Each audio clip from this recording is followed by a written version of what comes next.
What would you do about energy? High gasoline prices, do you have a solution? Well, we need to invest in all kinds of new renewable technology, whether it comes to wind, solar. This federal government investing? Of course, yeah. This has got to be a man-on-the-moon type project because we've got huge national security problems because of our energy. There's cellulosic ethanol that could help our rural areas here in Utah that we can invest in. We are spending so much money in the Middle East because of our oil dependency. We should be investing that money in renewables. Are you going to drill in Alaska? No. Oh, you have to drill in Alaska. You know, here in Utah we're having a little problem. I paid $2.57 this morning for gas. In Virginia, one of my staffers told me the other day that he paid $2.05. So there's a problem with the market, but the market actually works over time. If you brought on the Alaskan oil reserves, if you did a little more drilling in the Rocky Mountains, prices would plummet for the long term, and that would give us the time to do cellulosic wind, cellulosic, all of this alternative. Okay, we have a more moon project, a federal go to the moon project, huge crash project. You don't need that. We have more energy in Utah than they have in the Middle East. Utah, Wyoming, and Colorado has an incredible amount of energy, and all we need to do is let the market work and let those people who are using the technology get it out and make money with it. You let people burn coal for electricity? Well, the vast majority of our electricity comes from coal. There's no question about that. But we can do it a lot better and a lot more cleanly. We need to do that. We need to invest in more clean coal technology. And there's a lot of exciting things about coal coming out. Good to see you agree about something. Bill, you're on the air. Your question, please. Yes.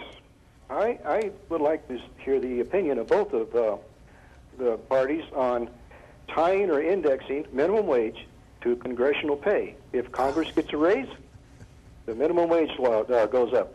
Okay, should the minimum wage be, I don't know, 1% of congressional pay? If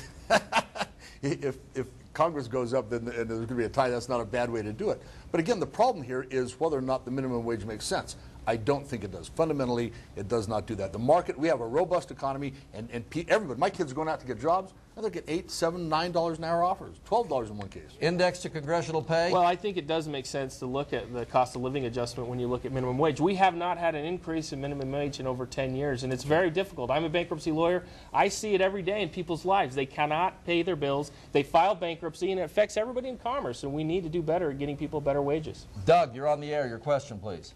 I'm extremely concerned about the proliferation of the electronic voting machines, and I'd like an answer from both these. Okay, is there voter fraud? Do you fear voter fraud? Well, what should we do for voting machines? I was talking to Sherry Swenson at Salt Lake County. She's doing a great job with that. There is a paper ballot here in Salt Lake County. What she told me that she's concerned about is that there's this little pop-up that asks people twice whether they've voted straight party twice on the ballot, and they need to do that county-wide throughout the state. Are you for electronic voting machines? I think it's fine. I think every type of available medium should be. People should do absentee. People should have extended voting hours, and I think the electronic should be looked at, though. How worried are you about fraud? Do you like electronic voting? You know, last time I voted in the primary, I loved it. And I think the important thing here is you do have the paper trail, which you can read, at least the ones I did. You can read so you know that you got what you voted for. And if there's ever a discrepancy, it's really easy to audit that paper trail. So I'm comfortable with electronic voting. And by the way, Kazakhstan they were the first country, I think, to actually do fully electronic voting, and they had open, fair elections last time. So it was really cool. We're taking a commercial break. We'll be back after this.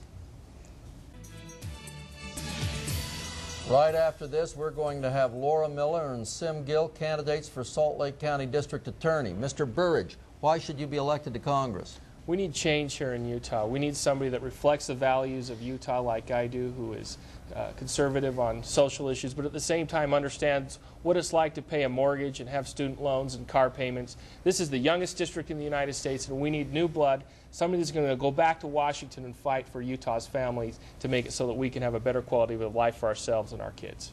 Mr. Cannon. Thank you, Rod. I appreciate your hosting this debate and other debates that you've had. I hope that our listeners will vote for me and send me back to Congress, because what I want to do is keep the federal government out of the way of our businesses and our markets so that we can see a continuing drop in energy prices, so we can see a continued drop in telecommunications prices, so we can see more cures at a lower cost in our medical system. And those things are all happening, and I want to stay the course and make sure that we don't let the government stop that from moving forward. Out of time. Thank you very much, gentlemen. We have another debate coming up. Good morning.